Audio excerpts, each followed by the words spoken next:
तो हाँ जी, आपका नाम है पंकज शर्मा और ये आपने मुझे डिटेल भेजी है। इस डिटेल के हिसाब से यहाँ पे आपकी कुंडली बनी है कर्क लग्न की, राशि आपकी वृश्चिक है और ये कुंडली आपकी यहाँ पे मैंने बना रखी है। और आपने जो सवाल लिख के भेजे, आपने मुझे बोला है कि आपका पढ़ाई में मन नहीं लगता, माइग्रेन की प्रॉब्लम है, जॉब कब तक लग सकती है, और ये लिख रखा है परिवार में एकता नहीं है, शादी का योग कब है। ये आपने सवाल लिख के भेजे हैं, पूरा विस्तार में आपको मैं समझाऊंगा। सबसे पहले तो आप ये समझो कि ये जो कुंडली होती है इसमें 12 घर होते हैं। 12 घर पहले आप समझ लो, वो मैं लिख देता हूँ। ये है आपकी कुंडली में पहला घर है, ये है दूसरा घर, तीसरा घर, चौथा, पाँचवा, छठा घर, सातवां, आठवां, नौवां, 10वां, 11वां और लास्ट वाला ये 12वां घर।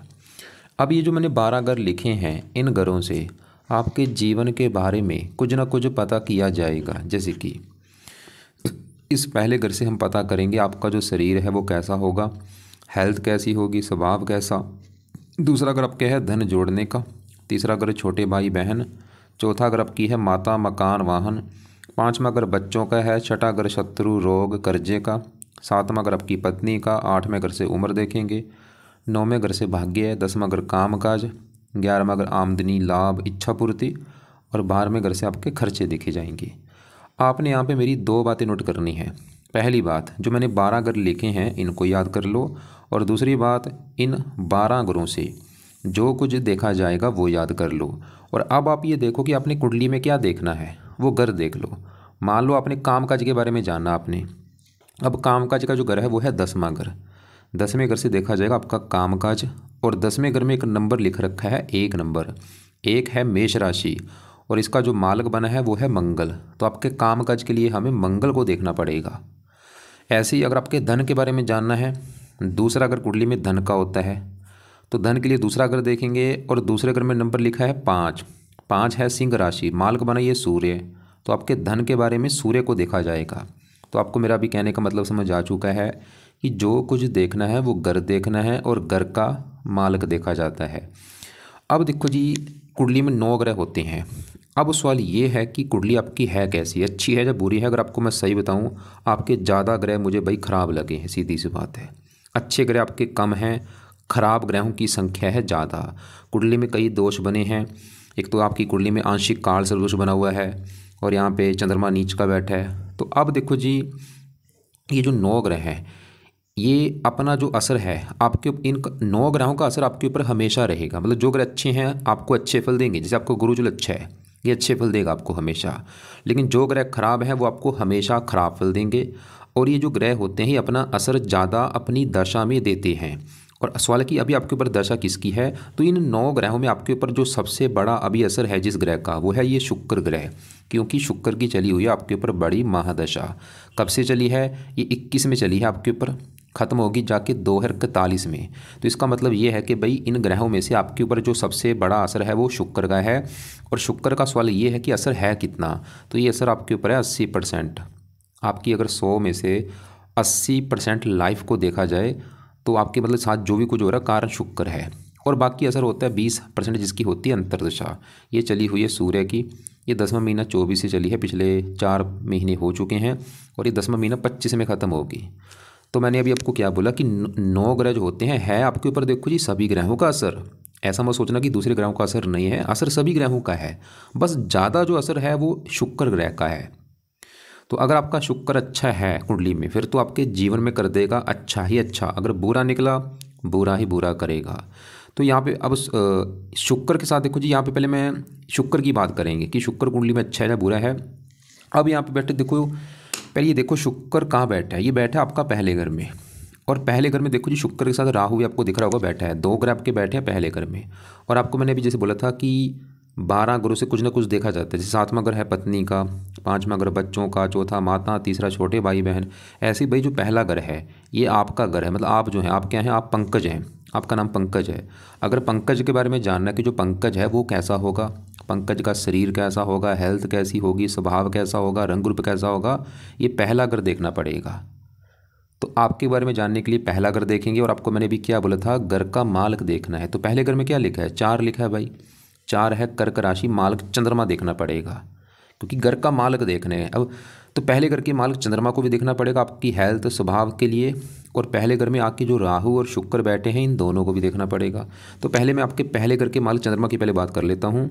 अब यहाँ पे सवाल ये है कि चंद्रमा अच्छा है या बुरा। भाई चंद्रमा आपका बड़े लेवल पे मुझे ख़राब लगा है। क्यों ख़राब लगा है? क्योंकि ये जहाँ बैठा है 5वें घर में, वहाँ पे 8 लिखा है, ये वृश्चिक राशि में नीच का बैठा है। नीच का जो ग्रह होता है वो बहुत ज़्यादा ख़राब होता है। अब चंद्रमा आपको जो खराब फल देगा कि आपके पहले घर का मालिक, मैंने आपको बोला आपको कि पहला घर आपका है शरीर, हेल्थ, स्वभाव, रंग रूप, पर्सनैलिटी। ये जो चंद्रमा है ये आपकी भाई हेल्थ ख़राब करेगा। आपको हेल्थ को लेकर दिक्कतें आएंगी। कौन सी दिक्कत? चंद्रमा के जो रोग हैं आपको हो सकते हैं, जैसे कि आपको ये पहला घर, ऐसी मैंने कुंडलियाँ देखी हैं, ऐसे लोगों को पेट में पानी भर जाता है। एक रोग होता है जलोदर रोग कहते हैं, जलोदर। ऐसे लोगों को रोग मतलब काफ़ी मैंने देखा है, जलोदर रोग होता है। जो इसमें क्या होता है, पेट में पानी भर जाना। ये चंद्रमा के जो और रोग आपको हो सकते हैं। और चंद्रमा जहाँ बैठा है 5वें घर में, ये 5वां घर है संतान का घर। संतान हो गया, पढ़ाई हो गया, बुद्धि, इस घर से दिखते हैं। और चंद्रमा इस घर में नीच है, तो चंद्रमा इस घर की हानि करेगा। मतलब संतान का घर है, चंद्रमा की वजह से आपको भाई संतान को लेकर दिक्कतें आएंगी, जैसे कि आपकी संतान का बीमार होना या संतान से मनमुटाव होना। 5वां घर पढ़ाई का, आपकी पढ़ाई में दिक्कतें पैदा कर देगा। 5वां घर बुद्धि है, बुद्धि भ्रमित कर देगा। और चंद्रमा आपके शरीर का मालिक है, चंद्रमा आपके शरीर को खराब करेगा, मतलब आपकी हेल्थ को खराब कर देगा। जैसे हमने लिख भी रखा माइग्रेन, वो भी कारण ये चंद्रमा है कहीं ना कहीं। वैसे माइग्रेन का रोग होने के कई कारण हैं। पहला घर सर्ग होता है, वहाँ पे राहु बैठा है, और पहले घर का मालिक चंद्रमा वो नीच का है। ये आपको थोड़ा सा मैं दिखा भी देता हूँ क्या लिख रखा है शास्त्रों में इसके बारे में।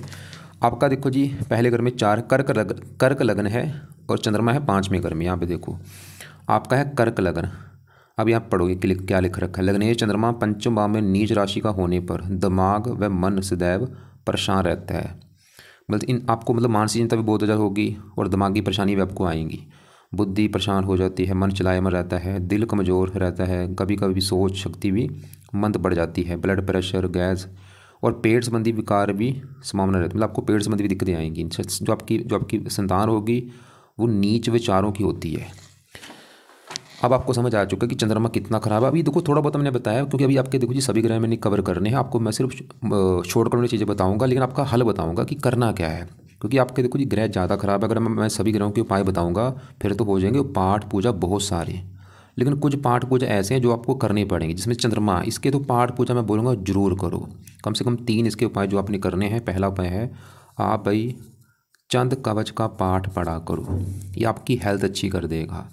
दूसरा है चंद स्रोत का पाठ पढ़ा करो। ये 2 पाठ तो आपने भाई पढ़ने हैं लाइफ टाइम।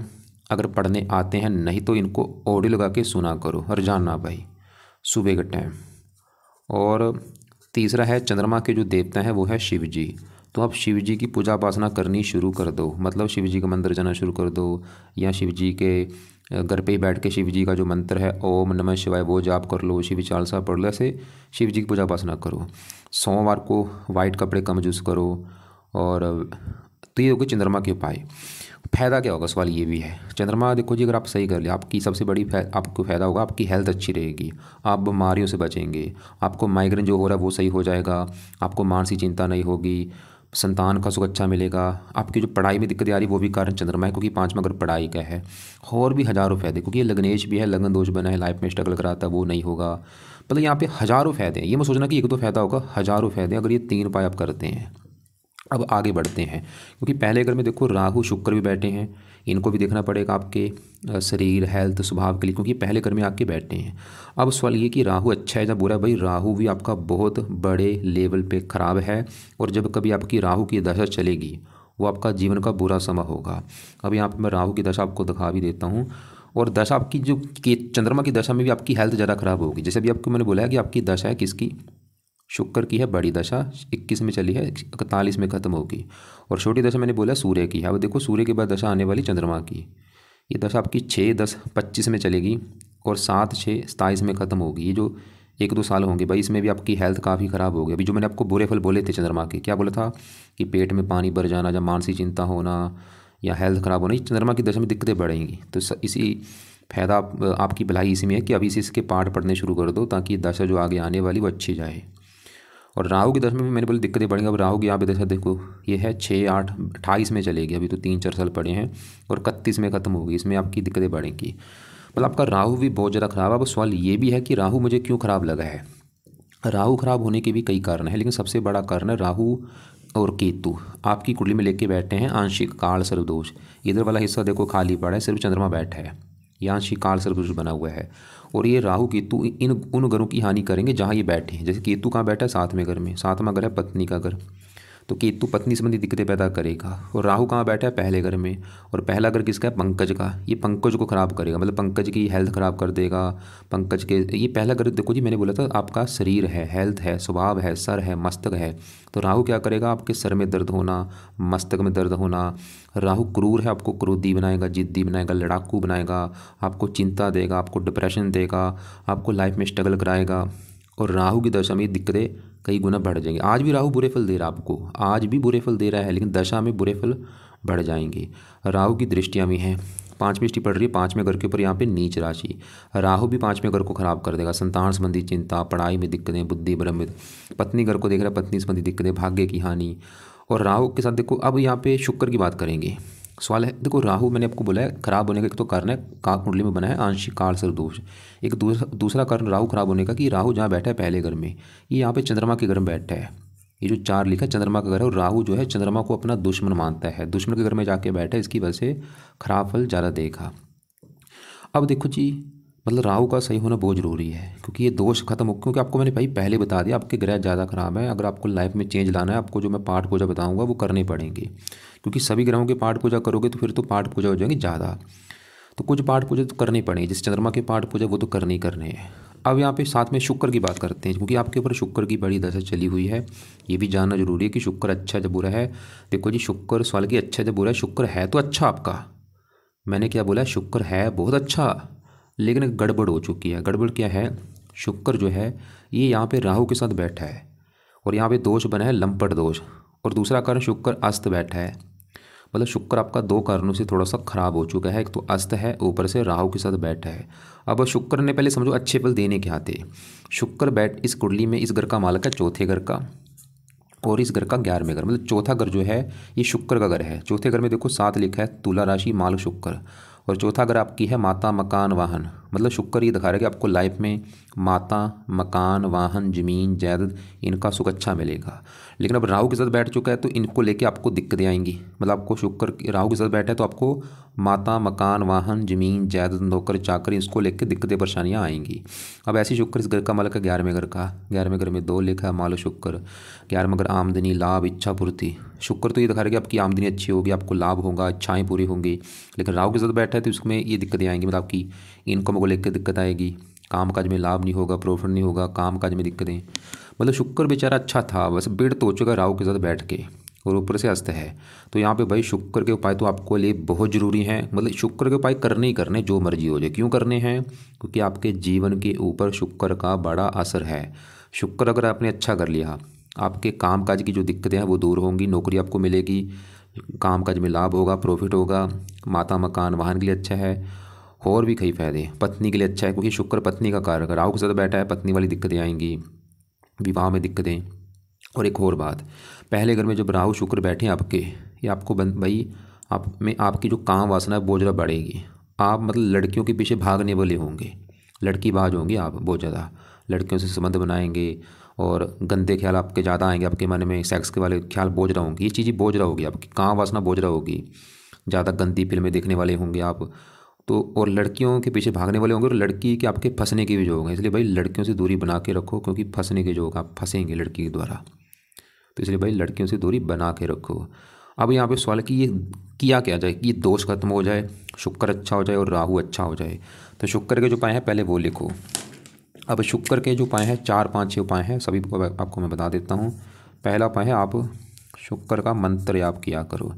ये मंत्र देखो जी आपने करना है रोजाना, चाहे 1 माला कर लो, 2 कर लो, 3 कर लो, आपकी मर्जी है। मंत्र है ओम शुभ शुक्राय नमः, ये मंत्र है। दूसरा है आप शुक्र कवच का पाठ पढ़ा करो। तीसरा है शुक्र स्रोत का पाठ पढ़ा करो। यहाँ पे मैंने अभी 2 पाठ लिखे हैं, ये दोनों पाठ अगर पढ़ने आते हैं पढ़ लो या इनको सुना करो। चौथा उपाय अगर आप कर सकते हैं वो है आप माता लक्ष्मी जी की पूजा उपासना कर सकते हो। अगर घर के आसपास माता लक्ष्मी जी का मंदिर है, नहीं तो आप घर पे ही बैठ के माता लक्ष्मी जी का कोई ना कोई पाठ पढ़ लिया करो। इसका एक पाठ है श्री सूक्त का पाठ है वो पढ़ लो, या सिद्ध महालक्ष्मी स्तुति का पाठ है वो पढ़ लो। पाँचवा पाई भी आपकी मर्जी अगर कर सकते वो है शुक्र का आप व्रत रखा करो। शुक्र व्रत आपने रखना है शुक्रवार को। सुबह उठ के अपना शुक्रवार जब जिस दिन शुक्रवार होगा आप सुबह उठ के नहा धो के प्रार्थना करो कि हे शुक्र देवता जी आज है दिन शुक्रवार, आज आपका मैं व्रत रखूँगा ताकि आपकी जो दशा चल रही है वो मेरी अच्छी जाए। व्रत में अपने दिन में कुछ नहीं खाना, रात को ही भोजन करना है। रात के भोजन में नमक का सेवन नहीं करना, खटाई नहीं खानी। दिन में वैसे आप फल फ्रूट खा सकते हैं और व्रत की जो कथा है वो सुन लेना, आरती कर लेना। तो ये भाई शुक्र के पाए हैं आपने जो करने हैं। मंत्र इसमें जरूरी करना है, ये बेस्ट है, ये जरूर करना है। चाहे एक माला करो जरूर। और कब करना है, चाहे सुबह शाम कर लो, दोनों टाइम कर लो, या एक टाइम जरूर किया करो। और ये पाठ जो है दोनों ये भी आपकी मर्जी, चाहे सुबह शाम पढ़ लो या एक टाइम जरूर पढ़ो या सुन लिया करो। माता लक्ष्मी जी वो आपके ऊपर डिपेंड है, इनका पाठ पढ़ लो। व्रत आपकी मर्जी, मैं फोर्स नहीं आपको करूँगा। ये तो हो गए शुक्र के पाए।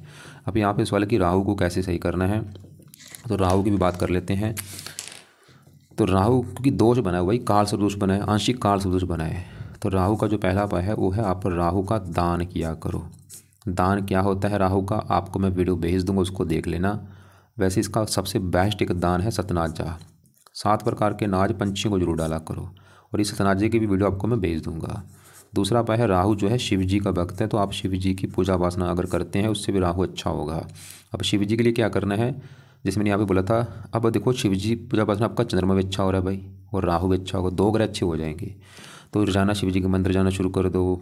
शिवलिंग पर जल चढ़ाओ, कच्ची दूध चढ़ाओ, लस्सी चढ़ा लो, या घर पे ही शिव जी का मंत्र जाप कर सकते हो। ओम नमः शिवाय, ये जाप जरूर किया करो। 10-20 मिनट बैठ के सुबह के टाइम ओम नमः शिवाय, ओम नमः शिवाय ऐसे जाप किया करो। राहु का रंग है नीला, नीले कपड़े कम यूज़ करो। अब देखो जी केतु भी, क्योंकि यहाँ पे पत्नी घर में बैठा है। अब आपकी अगर पत्नी के बारे में जानना है कि पत्नी कैसी है, तो ये 7वां घर देखना पड़ेगा। और 7 क्योंकि फार्मूला है घर का मालक देखा जाए, तो 7वें घर में लिखा है 10 मकर राशि, मालक है शनि। तो पत्नी के लिए हमें इस शनि को देखना पड़ेगा। और शनि के अलावा पत्नी के घर में आके केतु बैठा है, केतु को भी देखना पड़ेगा। और पत्नी का कारक शुक्र है, उसको भी देखना पड़ेगा। राहु इस घर को देख रहा है, उसको भी देखना पड़ेगा। मंगल भी देखना, मतलब 4-5 ग्रह देखने पड़ेगा आपकी पत्नी के लिए। सबसे पहले मैं पत्नी घर के मालिक शनि की बात करूँ। शनि फिलहाल अच्छा है, क्योंकि ये 11वें घर में बैठा है, घर भी अच्छा है। और यहाँ पे शुक्र घर बैठा है, मित्र राशि है, 11वां घर है लाभ आमदनी, मतलब पत्नी जाके बैठी लाभ, पत्नी आमदनी। शनि तो ये दिखा रहा है कि आपकी पत्नी के आने के बाद आपकी इनकम बढ़नी शुरू हो जाएगी, लाभ मिलने शुरू हो जाएंगी, इच्छाएं पूरी होनी शुरू हो जाएंगी। ये पत्नी के द्वारा ये चीज़ आपको मिलेंगी, मतलब वो आपको धन कमा के देगी, वो आपकी इच्छाएं पूरी करेंगी। शनि ये दिखा रहा है। शनि 8वें घर का मालिक, आपकी उम्र भी लंबी कर देगा। फिलहाल शनि अच्छा है आपका। अब पत्नी घर में जो केतु बैठा है, ये थोड़ा सा आपकी पत्नी से मनमुटाव होना, पत्नी से लड़ाई झगड़े होना, ऐसी दिक्कतें आपको देगा, क्योंकि कुंडली में बना है ताल सर्वदोष। उन घरों की हानि होती है जिन घरों में बैठते हैं। तो केतु की वजह से थोड़ी सी पत्नी वाली दिक्कतें जरूर आएंगी, विवाह में देरी होना, रिश्ता को टूट जाना, लड़ाई झगड़े होना। तो केतु के लिए आप सवाल कि क्या किया जाए, तो केतु का भी आपने करना है दान। और इसका दान क्या है, रोजाना कुत्तों को रोटी डाला करो, ये काम करो आप। अब पत्नी के लिए शुक्र को भी देखना पड़ेगा। शुक्र आपका पीड़ित है राहु के साथ, वो भी ये दिखा रहा है कि पत्नी से मनमुटाव होगा, लड़ाई झगड़े होंगे, ऐसे भाई दिक्कतें आएंगी आपको। और मंगल दोष भी बना है, मंगल 12वें घर से 8वें घर को देख रहा है, वैसे ही उच्च राशि है।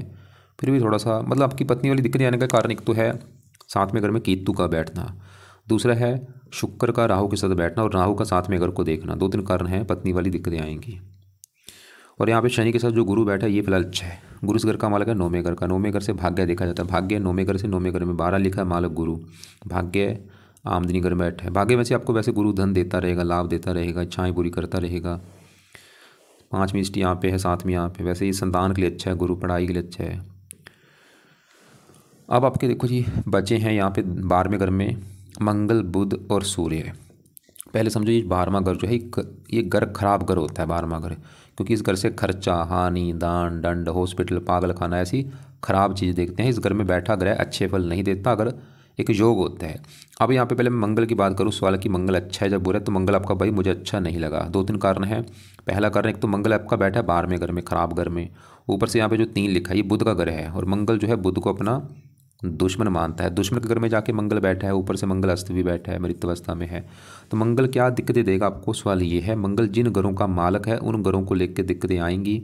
मंगल का घर एक तो है ये 10वां घर, क्योंकि 10वें घर में 1 लिखा है, मेष राशि है, मालक मंगल। 10वां घर कामकाज का, कामकाज के घर का मालक मंगल भाई खराब घर में बैठा है। मंगल की वजह से आपके कामकाज में दिक्कतें हमेशा लगी रहेंगी।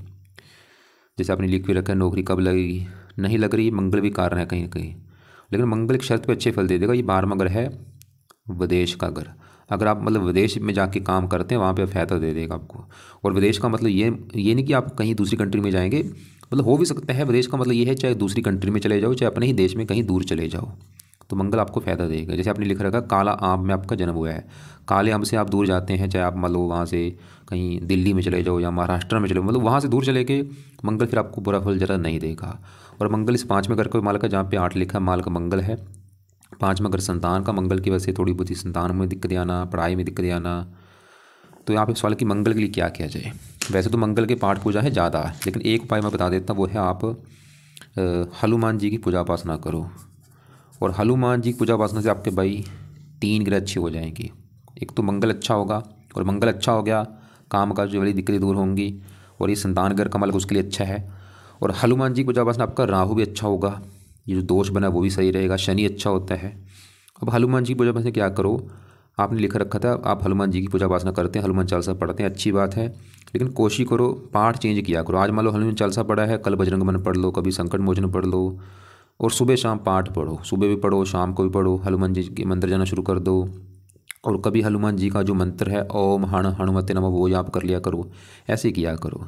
सुबह हनुमान चालीसा पढ़ा, शाम को संकट मोचन पढ़ लो, कभी बजरंग बन पढ़ लो, कभी हनुमान जी का मंत्र कर लो, ऐसे करो भाई। अब यहाँ पे बुध बैठा, बुध फिलहाल अच्छा क्योंकि अपने घर में बैठा है, ये जो 3 लिखा है इसका इसी का घर है, ये चलो ठीक ठाक फल देगा। बस यहाँ पे सूर्य की ये भी थोड़ी सी दिक्कत देगा, क्योंकि सूर्य भी मैंने बोला 12वें घर में बैठा है, और सूर्य इस घर का मालिक है दूसरे घर का, और दूसरा घर है कुंडली में धन जोड़ने का घर। दूसरा घर है धन जोड़ने का, दूसरे घर में 5 लिखा है मालो सूर्य है, तो धन जोड़ने के लिए सूर्य को देखेंगे, और वो बैठा है 12वें घर में। 12वां घर किसका, खर्च, धन चला गया खर्च। सूर्य आपका जो धन है वो खर्च कराएगा। अभी खासकर इस सूर्य की दशा आपकी चल भी रही है, देखो पिछले 4 महीने से। अब आप चाहे नोट कर भी लेना कि आपको 4 महीने से धन संबंधी दिक्कतें ज़्यादा आ रही होंगी, धन खर्च होना, धन की हानि होना, धन फंस जाना। लेकिन सूर्य भी एक शर्त पे अच्छे फल देगा, वो ये है कि ये 12वां घर विदेश का है, धन चला गया विदेश। सूर्य घर के अगर आप विदेश में जाते हैं या विदेशी व्यापार करते हैं, फिर आपको धन संबंधी दिक्कतें नहीं आएंगी। क्योंकि यहाँ पे देखो जी आपका मैंने आपको अब एक आपको मैं कुछ ऐसे पाठ पूजा बताने वाला हूँ जो सभी ग्रह अच्छे कर देंगे। और वो पाठ पूजा कौन से हैं, एक तो है, क्योंकि टोटल जो 9 ग्रह होते हैं, 9 ग्रह होते हैं, तो एक तो आपने करना है नवग्रह कवच का पाठ। 4-5 मिनट का पाठ है, रोजाना इस पाठ को पढ़ा करो या सुना करो सुबह शाम, सभी 9 ग्रह अच्छे कर देगा। दूसरा है नवग्रह स्रोत का पाठ, और तीसरा है नवग्रह चालीसा। यहाँ पे आपको मैं फोर्स नहीं करूँगा कि तीनों पाठ पढ़ो, तीनों में सबसे बेस्ट वैसे नवग्रह कवच है, ये जरूर पढ़ना है आपने सुबह शाम। नवग्रह स्रोत या चालीसा ये आपकी मर्जी है, पढ़ लोगे ज़्यादा अच्छा होगा, क्योंकि ग्रह ज़्यादा खराब है। अब देखो जी कुछ पाठ मैंने बोला था पाठ पूजा ऐसे जो करने ही करने, जैसे शुक्र, क्योंकि इसकी है दशा, तो शुक्र के जो मैंने उपाय बोले हैं इनमें से मंत्र जरूर करो, कवच स्रोत भी पढ़ लिया कर लो या सुन लिया करो, और माता लक्ष्मी ये व्रत वो आपकी मर्जी है।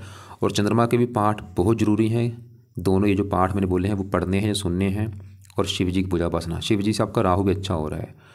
और केतु का खाली मैंने दान बोला, केतु के पाठ नहीं बोले। गुरु के पाठ पूजा करने की ज़रूरत नहीं है, वो अच्छा है, शनि के रहने दो, बुध के रहने दो। मंगल के लिए हनुमान जी के पाठ पढ़ लो, और सूर्य के लिए भी आपको मैं एक पाठ बोलूँगा। और राहु के देखो जी मैंने आपको पाठ नहीं बोले, लेकिन खाली मैंने राहु का दान बोला है और शिव जी की पूजा उपासना। लेकिन सवाल कि राहु के जो पाठ है 2 पाठ हैं, एक तो है राहु कवच, एक है राहु स्रोत। लेकिन वो पाठ अभी नहीं पढ़ने, आपने कब पढ़ने हैं, जब राहु की चलेगी आपके ऊपर अंतरदशा, वो मैंने आपको दिखाई थी अभी, उस समय वो पाठ पढ़ने शुरू कर देना। और ये पाठ भाई कोशिश करो नवग्रह कवच सुबह शाम जरूर पढ़ो या सुना करो, नवग्रह स्रोत चालीसा। तो ये चीज़ें अगर आप फॉलो करते हो, ये दोष जो बने हैं कुंडली में सही होंगे। ये चीज़ें आपको मैं लिख दी हैं। और तो ये तीनों जो पाठ है, मैं यहाँ पे आपको ये नहीं बोलूँगा कि आप आज ही सभी चीज़ें शुरू कर दो भाई, आप पहले स्टार्टिंग में कुछ शुरू कर लो। अभी चंद्रमा के जो पाठ है ये आप ऐसे करो 1-2 महीने के बाद शुरू कर देना, लेकिन शुक्र के तो अभी शुरू कर ही दो, क्योंकि शुक्र का बड़ा असर है। शुक्र का मंत्र शुक्रवार से शुरू कर लो, कवच स्रोत के पाठ शुक्रवार से शुरू कर लो, और राहु का दान तो मैं बोलूँगा चाहे आज से शुरू कर दो, शिव जी का मंदिर जाना शुरू कर दो, ओम नमः शिवाय का जाप करो। और बाकी केतु का दान कुत्तों को रोजाना रोटी डालना शुरू कर दो, राहु का दान सतनाजा डालो पंछियों को। चंद्रमा के दोनों पाठ अभी आप 1-2 महीने के बाद चाहे शुरू कर देना, लाइफ टाइम ये पाठ पढ़ने हैं। और बाकी जो तीनों पाठ मैंने बोले हैं, नवग्रह कवच पहले शुरू कर देना, ये बाद में चाहे शुरू कर देना कुछ महीने के बाद। और ये पाठ यूट्यूब पे आपको मिल जाएगा।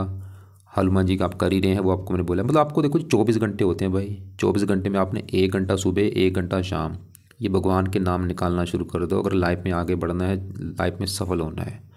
क्योंकि दोष कुंडली में ज़्यादा हैं।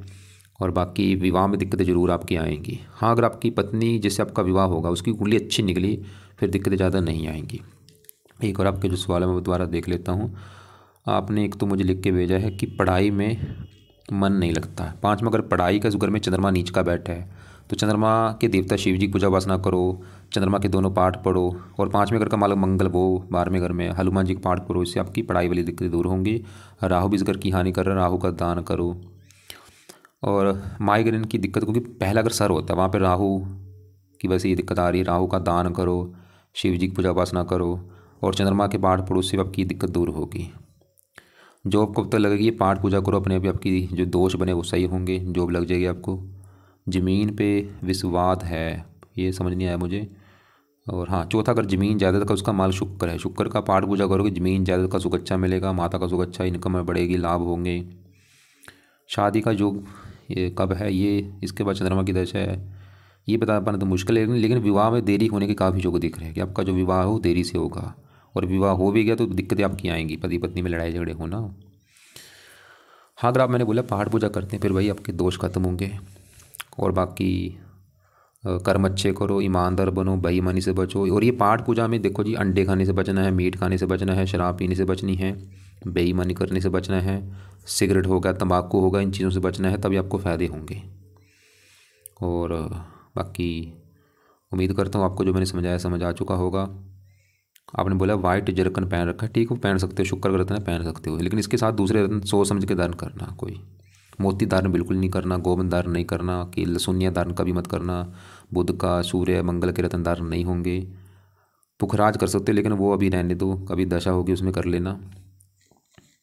फिर भी अगर आपको लग रहा है अभी भी कुछ पूछना है, जो आपका सवाल होगा वो जहाँ तो लिख के मुझे भेज देना, या मुझे दोपहर को एक बार कॉल करके पूछ लेना। इसके अलावा आपको अलग से जो वीडियो भेज दूँगा उनको एक बार देख लेना। दान मैंने राहु का बोला है भाई, दान राहु के दान की वीडियो को देख लेना। और दान तो जो रहने, शनि का दान रहने दो, गुरु का दान नहीं करना, बुध का नहीं करना, सूर्य मंगल के दान रहने दो। केतु दान कुत्तों को रोटी डाला करो। आपको मैंने बोला था सूर्य का पाठ है वो आप पढ़ सकते हो जब तक ये सूर्य की दशा आपकी अभी, क्योंकि 10वें महीने तक ये दशा है। फिर यहाँ पे वही पाठ को ज़्यादा चलो रहने दो, खाली ये पाठ पढ़ लो, इसमें सूर्य भी कवर हो जाएगा क्योंकि सभी 9 ग्रहों के पाठ हैं।